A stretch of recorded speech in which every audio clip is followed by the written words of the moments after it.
Hey you, c'est le Guest Daddy. Aujourd'hui avec mon barbecue, je vais te conter l'histoire du plat national du Texas, le chili con carne. Indirect tactics. Alors le chili con carne, c'est du piment avec de la viande. Il n'y a pas de haricots mec. Et ça commence avec du piment mexicain jalapeno, du paprika, de la graine de cumin, un clou de girofle, de l'origan, de l'ail et des oignons. Un morceau de 600 g de viande maigre, ici du paleron pour 4 personnes. Des tomates concassées, des tomates coupées en morceaux, faut que ça représente à peu près 600 g. Une bière américaine, du bouillon de bœuf dans 50 centilitres d'eau, 4 carottes, du romarin, du thym, un petit peu de cassonade, du sel, du poivre et pour l'accompagnement de maïs. Alors le chili, on va le faire de façon traditionnelle comme le faisaient les femmes mexicaines. Une pincée de piment jalapeno, une pincée ça suffit amplement pour 4, c'est l'un des piments les plus puissants à l'état naturel. Un clou de girofle, 2 cuillères à soupe de graines de cumin. Et là, on pile. Maintenant, le paprika et l'origan. Voilà, là on est en train de faire un chili bien artisanal, bien dans la tradition.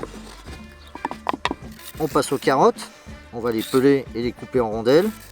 Donc tu coupes des fines rondelles hein, et tu réserves. On les incorporera dans la cocotte pendant la cuisson. Allez, on attaque la viande maintenant. Alors c'est un morceau de viande maigre. Ici c'est du paleron, mais tu peux prendre du gîte également. Donc là on va légèrement dégraisser notre morceau. Voilà, donc là je coupe d'abord dans la longueur. Là, tu coupes dans la petite longueur. Après, tu fais des dés. Voilà, donc tu peux réserver. Maintenant, tu vas t'occuper des aromates, oignons, ail.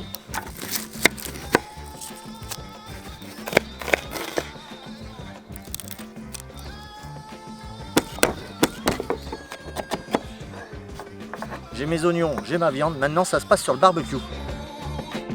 Ici j'ai une cocotte en fonte, c'est le plat idéal pour laisser mijoter pendant des heures s'il faut le chili con carne. Donc mes braises sont de chaque côté, c'est un mélange de charbon de bois et de briquettes. Les briquettes vont apporter de la durabilité pour le feu puisque c'est un plat qui va cuire pendant plus d'1 heure. Donc les briquettes vont permettre de maintenir la température pendant plusieurs heures. Donc je badigeonne d'huile l'intérieur de ma cocotte. Voilà, on va laisser préchauffer 2-3 minutes et on mettra le morceau de viande.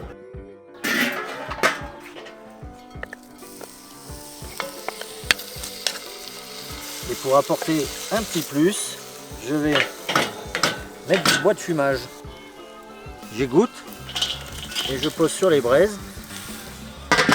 Voilà, on va réouvrir 2-3 fois le barbecue pour à chaque fois mélanger un peu la viande et que tous les côtés des dés soient cuits.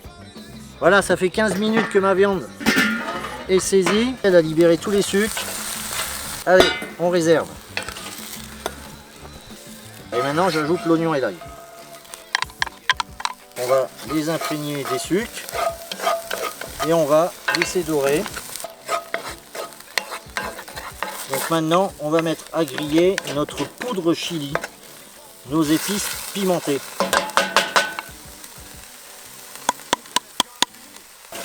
Pas plus de 30 secondes, 1 minute. Maintenant on va mouiller avec notre bouillon de viande. C'était un bouillon que j'avais congelé en cubes et que j'ai mélangé dans 50 centilitres d'eau. Et là dans ce jus tu vas pouvoir mettre ta viande. Donc on mélange bien et maintenant on va laisser réduire. C'est-à-dire qu'on va refermer le couvercle, laisser mijoter un petit peu pour réduire un peu ce bouillon de bœuf, le concentrer davantage. On ajoute à la fois les tomates coupées en deux et le concentré de tomates. Les carottes, les herbes aromatiques que je vais laisser tremper pendant toute la cuisson. Maintenant, je vais recouvrir ma viande d'un liquide. Ce liquide, selon ce que disposait la ménagère mexicaine ou texane, ça pouvait être du vin, de la bière ou sinon tout simplement de l'eau. Voilà, là on est parfait. On rajoute un peu de poivre, un peu de sel. Voilà, là on est bien. Maintenant on va laisser mijoter minimum 1h30, grand minimum. De temps en temps on viendra voir pour remuer et puis rajouter un peu de liquide s'il faut, goûter et assaisonner à juste goût. Alors un chili con carne ça se goûte et ça s'allonge. Donc on voit il était en train de s'assécher, il était temps que j'intervienne. On va le rallonger à nouveau avec de la bière. On recouvre la viande. Oh, c'est chaud hein.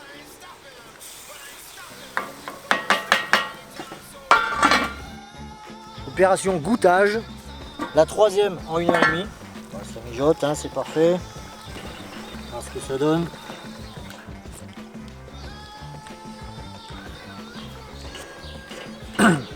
Alors il y a l'acidité de la bière qui mijote. Il y a un peu de piquant encore de notre piment mexicain. Alors ce qu'on va faire, c'est qu'on va adoucir avec un petit peu de cassonade. On remouille pour les 20 dernières minutes. Donc là, on va les préparer façon cow-boy. C'est-à-dire qu'il n'y a pas de chichi. Les feuilles, tu les déplies. Voilà, tu enlèves les barbes. Tu coupes la partie qui n'est pas encore mûre. Tu prends une feuille qui n'est pas trop sèche. Et cette feuille-là, tu vas t'en servir pour accrocher, lier les autres feuilles, en faire comme une ficelle.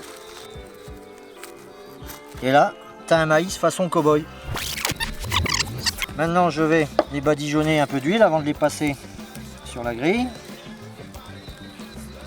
Voilà, tu les poses directement sur la grille. Tu fais attention que les feuilles ne soient pas au-dessus des braises. Et là, tu peux refermer le barbecue. Et tu laisses pendant une dizaine de minutes. Allez, maintenant, on va retourner nos maïs. Voilà, ça commence un peu à caraméliser. Là, c'est un peu plus grillé. C'est reparti pour 10 minutes. Voilà, donc maintenant on vérifie si nos maïs sont bien grillés. Donc regarde ça, c'est parfait. Celui-ci également.